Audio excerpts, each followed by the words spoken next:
آدھی رات کے 12 بجے تھے۔ تیز بارش اور بجلی کی گڑگڑاہٹ سے پورا شہر کانپ رہا تھا۔ شہر کی سب سے پرانی 13ویں منزلہ عمارت اندھیرے میں کھڑی تھی۔ اس کی 13ویں منزل کی ایک کھڑکی پوری طرح کالی دکھائی دے رہی تھی۔ اچانک وہ کالی کھڑکی اپنے آپ دھیرے دھیرے کھلنے لگی۔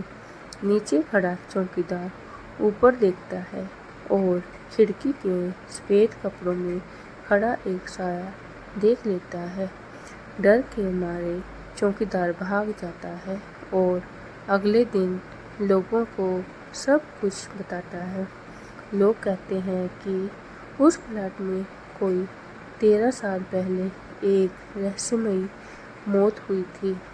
یہ بات سن کر آرب نام کا ایک یووک سچ جاننے کا فیصلہ کرتا ہے۔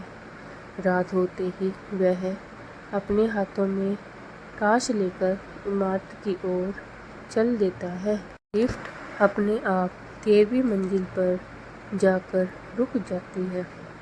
فلور پر چاروں طرف دھول، ٹوٹے دروازے اور ڈراؤنی خاموشی پھیلی ہوتی ہے۔ آرب کو کسی اور کے دھیرے دھیرے چلنے کی آواز سنائی دیتی ہے۔ وہ آواز کا پیچھا کرتے ہوئے اس کمرے تک پہنچتا ہے جہاں کالی کھڑکی ہے۔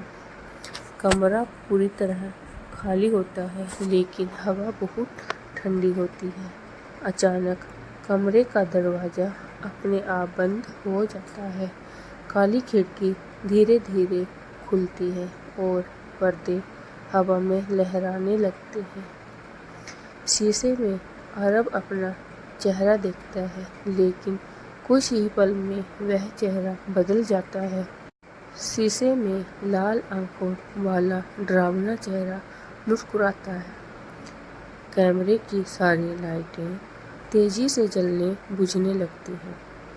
پیچھے سے کوئی کسی کی فسفساہٹ سنائی دیتی ہے، اب تم نہیں بچو گے۔ آرب مڑتا ہے لیکن وہاں کوئی نہیں ہوتا۔ اچانک ایک کالی پرچھائی کھڑکی سے باہر نکلتی ہے۔ وہ پرچھائی دھیرے دھیرے آرب کی اور بڑھنے لگتی ہے۔ آرب ڈر کر دروازہ کھولنے کی کوشش کرتا ہے لیکن دروازہ نہیں کھلتا۔ پرچھائی اب اس کے بالکل سامنے کھڑی ہوتی ہے اور اس کی لال آنکھیں چمک رہی ہوتی ہیں۔ تبھی دروازہ اچانک کھل جاتا ہے اور آرب پوری طاقت سے باہر بھاگتا ہے۔ لفٹ بند ہو چکی ہوتی ہے اس لیے وہ سیڑھیوں سے نیچے دوڑتا ہے۔ اسے محسوس ہوتا ہے کہ کوئی اس کا پیچھا کر رہا ہے۔ کسی طرح وہ عمارت سے باہر نکل آتا ہے اور پیچھے مڑ کر دیکھتا ہے۔ کالی کھڑکی میں وہی لال آنکھوں والا سایہ کھڑا ہو کر اسے گھور رہا ہوتا ہے۔ اگلے دن لوگ کہتے ہیں کہ اس کھڑکی میں اب ایک نیا سایہ کھڑا ہے اور اس کا چہرہ بالکل آرب جیسا ہے۔ تبھی کھڑکی پھر سے دھیرے دھیرے اپنے آپ بند ہو جاتی ہے۔ لیکن یہ ڈراؤنی کھڑکی آج بھی ہر رات کھلتی ہے اور لوگ اس کھڑکی کو دیکھ کر ڈرتے ہیں، کانپتے ہیں۔